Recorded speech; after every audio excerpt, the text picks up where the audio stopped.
What is going on, ladies and gentlemen? We are back again with another The Family Chantel video, and this one right here is episode 12 of season 4. And before we get into it, let's start off by giving a big massive shout out to every single person that is a member of the channel, and every single person that is a member of Patreon, and every single person that is a subscriber as we continue to grow. Now let's check out exactly what went down with Chantel and Pedro on this week's episode. Pedro wants a separation, but I don't know what a separation means. So when I get home, that's going to be the hardest thing to deal with.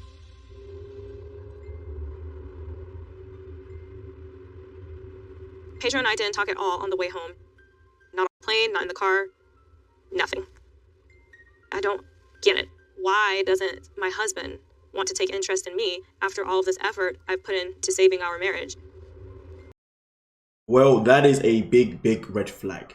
When you don't get it and you don't understand why someone is leaving you, it just exposes you to understanding how much you have not been paying attention to your partner.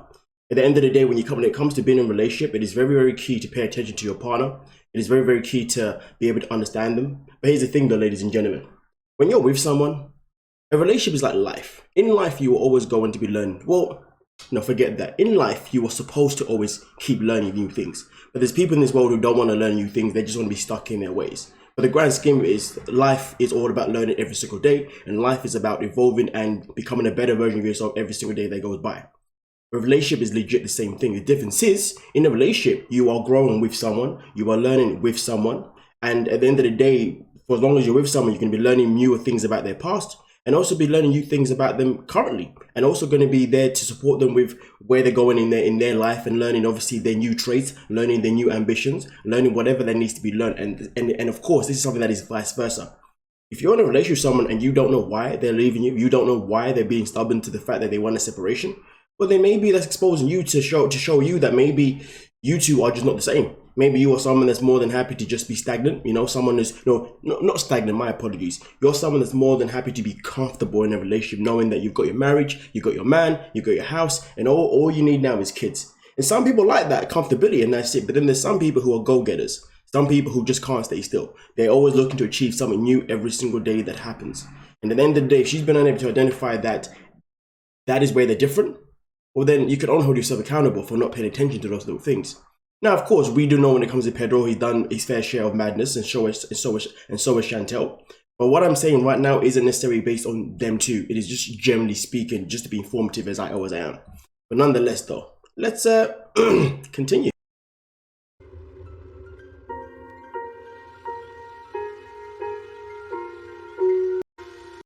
A little angry, the fact that after the trip, she made things worse.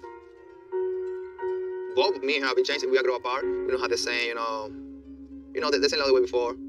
Now, what we want to do is we want to stay in the house or we're going to find a place.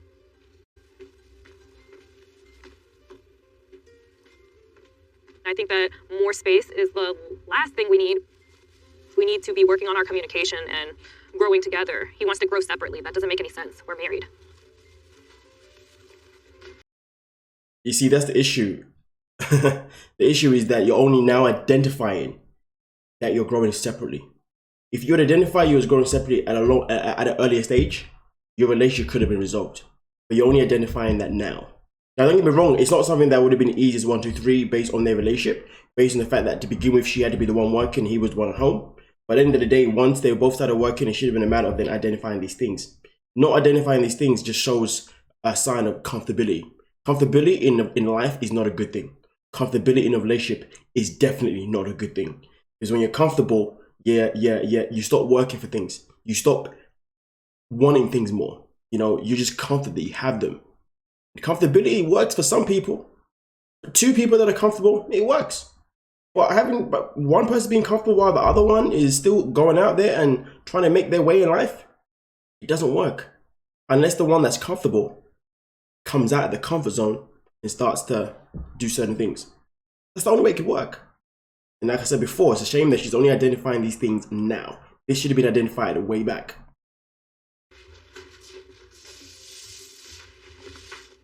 Myself, and she clear how to work herself too. I have 5 rooms. I can take one for me, and be there. You have your room and my own room.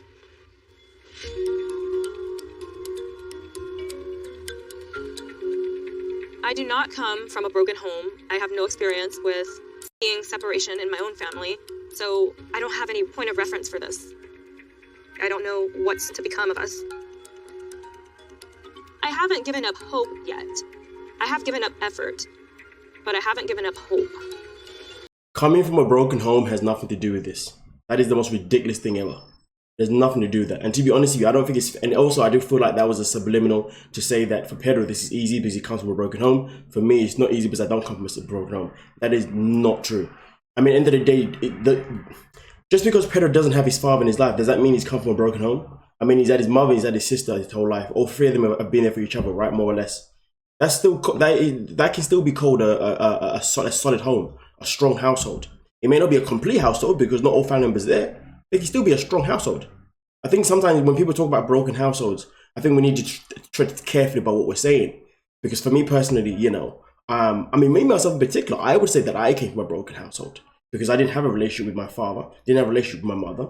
Also, my mother and father wasn't together, but I lived with my mother. But my mother, you know, she was in a relationship with somebody else. Then they had a kid with someone else. Obviously, it was obviously my sister. But they had more of a strong relationship within the trio of my mum, my stepdad, and my sisters, because there's more than one. Now, I would say I come from a broken home because it's not like we had each other's backs. They had each other's backs, just not mine. That is a broken home. Pedro, on the other hand, he's got a good relationship with his mum, and he's got a good relationship with his sister. If you ask me, that is still a strong household.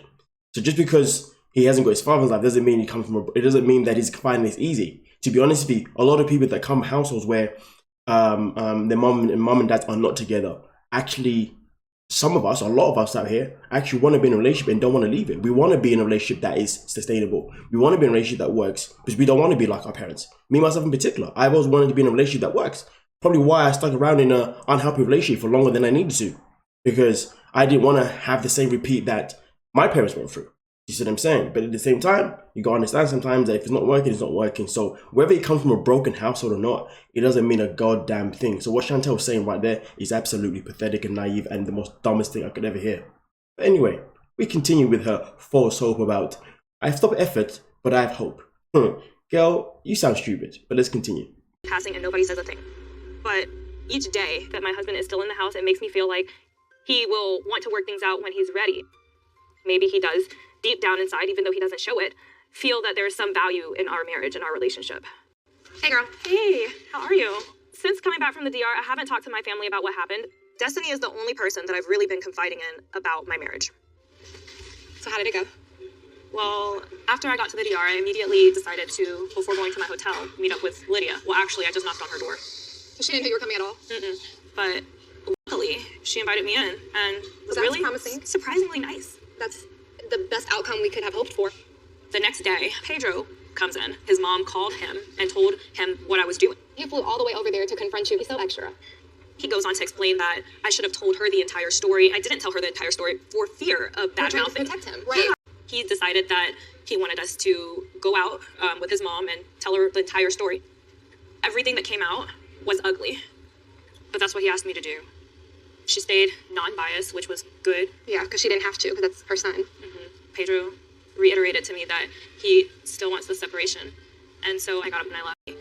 He doesn't want to talk. He doesn't want to work on anything right now. He doesn't want to see me at all. He told me he doesn't like it when I wait up at night for him and sit on the couch, even if all I say is, how was your day?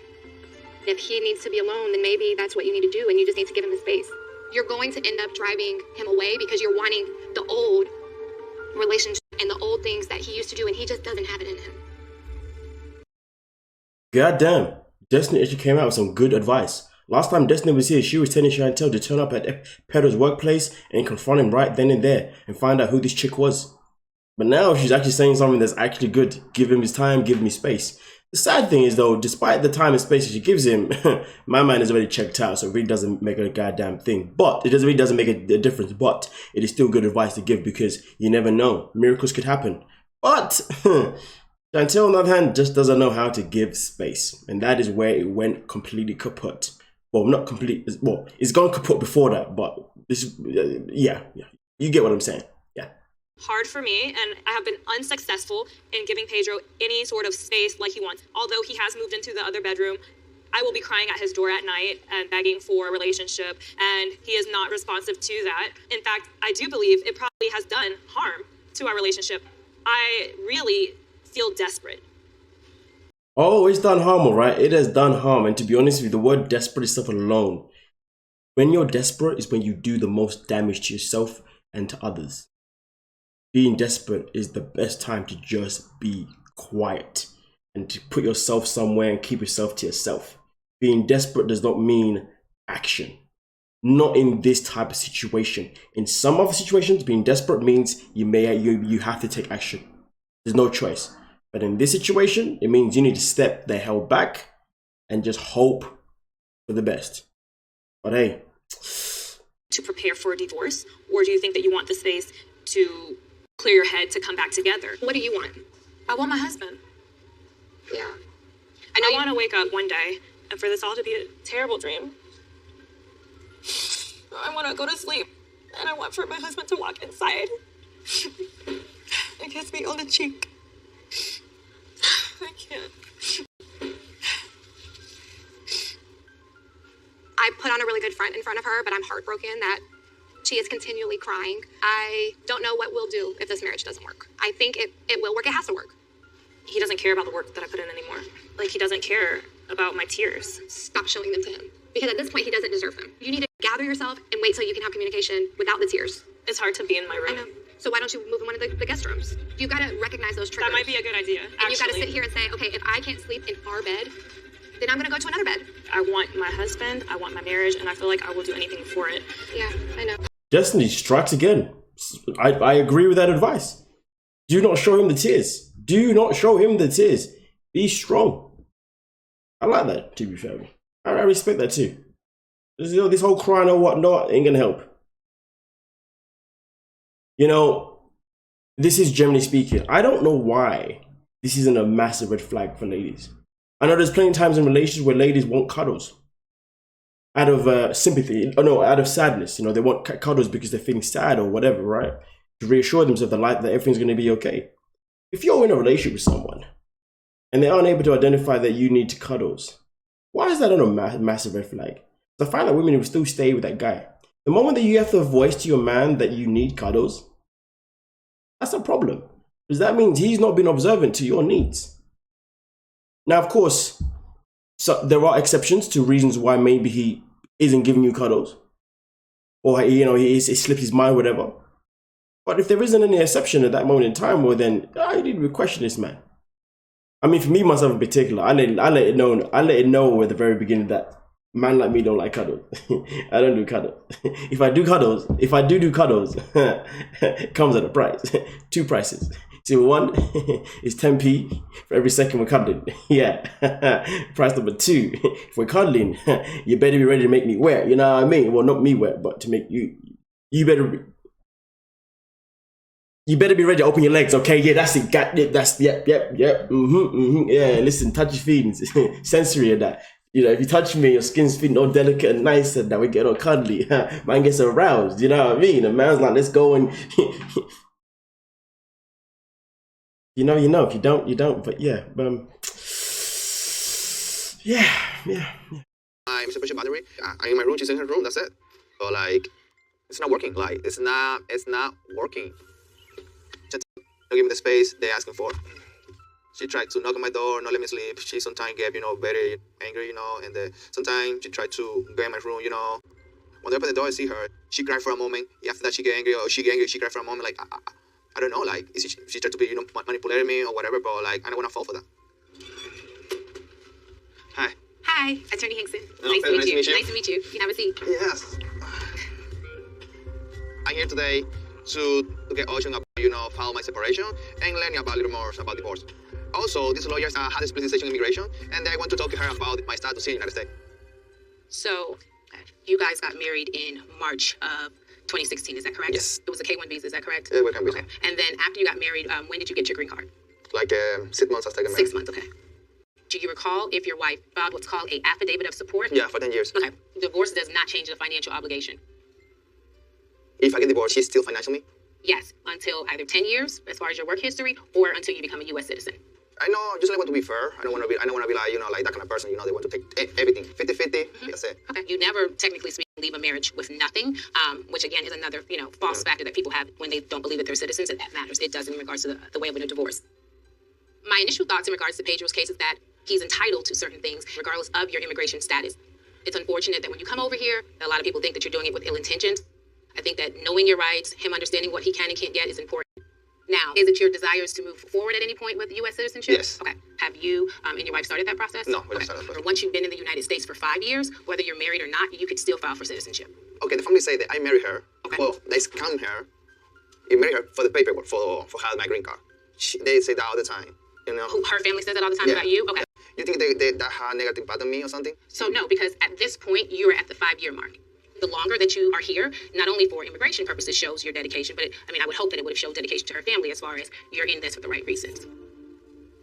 I feel very sad because the family Chantel got to want to be in Chantel's side because she's American and me, oh my god, they only coming here for you people. I'm not Panky. Sorry about that, bro. I got giving more to Chantel, Chantel haven't given it to me. I stopped my life for 5 years for giving everything that she needs to be a professional woman. She's a nurse, you know. The Panky put his life control his and let the other people in misery. There's 2 types of divorces. There's what we call uncontested and contested. Uncontested matters for my firm starts at $5,000. Contested matters at my law firm starts at $10,000. Okay? Then retainer, initial retainer? That's what the initial retainer is. That's $10,000. Yeah. Yeah, man like me ain't never getting married. I'm not getting married with the fear that divorce may be coming. The only way you can get married if that fear divorce is coming is by not getting married. You know what I'm saying? Okay, what? $10,000. I prefer living in hell for that kind of money. Divorces are like a death, right? It is essentially the end of what you thought your future was going to be. She's not going to give me a divorce. She's not. So people say all the time, you can file this, and I'm not going to divorce you. We're going to, I'm going to stay married. We're going to stay married forever. That's not the case. Once you file a divorce and that person is served, you have 30 days to respond.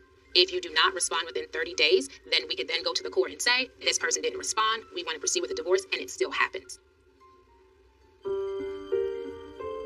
I never married her because I want to live with her or I want to use her. I married her because I want to build with her. That's it. That's it. No, that's it, for real. That's making me like very sad. That's sad, man. That's sad. That's sad. That's sad.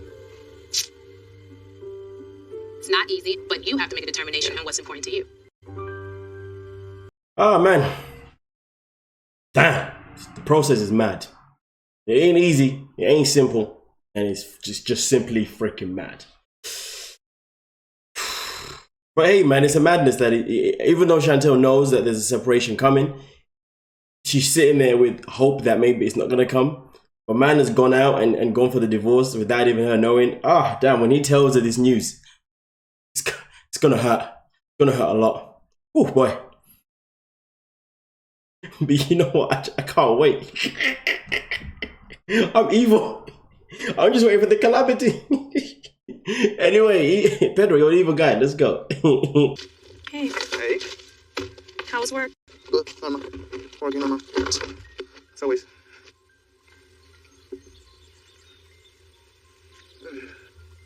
These days haven't been easy for me, either for you. This day, this year, whatever. And, no. I feel that we go different ways in life. No, it's not the same anymore. It's painful for me, it's painful for you, it's painful for both of us. But, like, I can't do this no more, for real. Like, I can't do this no more.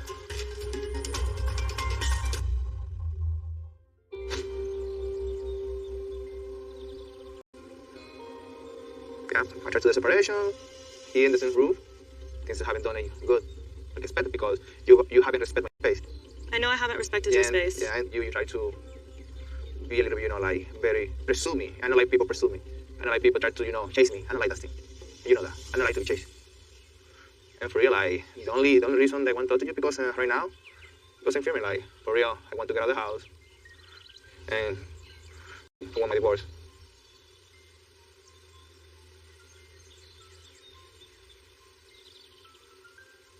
Like, I'm sorry. I don't want to go to the point, but I can. I can continue with this. Pedro, he can't even look straight in my eyes, and he tells me that he wants a divorce. I wonder what that I'm not gonna lie, I wouldn't be able to look at you in your eyes, to be honest with you. I wouldn't be able to do that.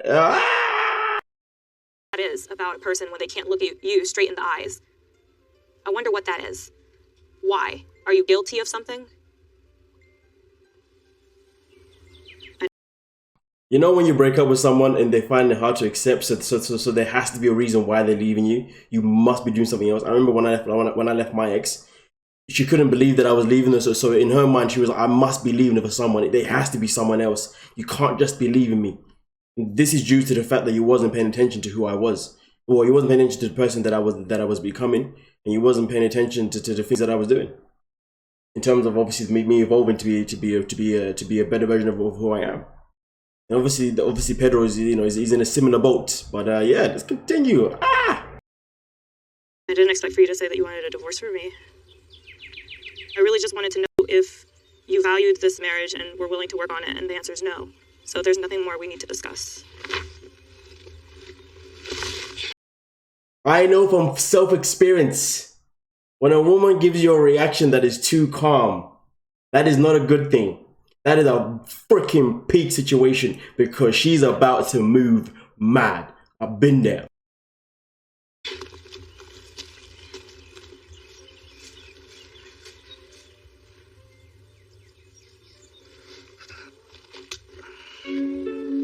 All the love is gone. It's nothing left there, man. It's fitting. You know, it's like, Jesus. You know, you feel the pain in your chest, you know. You feel these things in your chest that you say like, God damn it.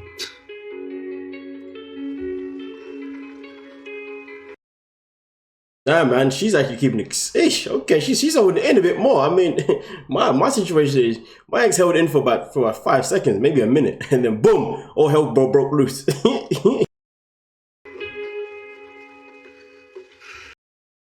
Maybe because she was a Gemini. It's probably why, to be fair. Yeah, Geminis, psychos. Yeah, I said it. Yeah, you're a psychopath. You're a bunch of Geminis. I cannot think of anything that we just started the separation. I'm starting to believe that he's just wanted to be single this whole time and hasn't had the guts to tell me. No, I don't regret. I need to be in peace with I have to be in peace with my choice.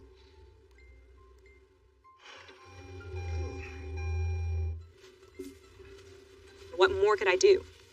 I've given you honesty, I've given you trust, I've given my whole self to you. I brought you here. When everybody else told me you were scamming me, I didn't listen to them, and I trusted in you. I trusted him.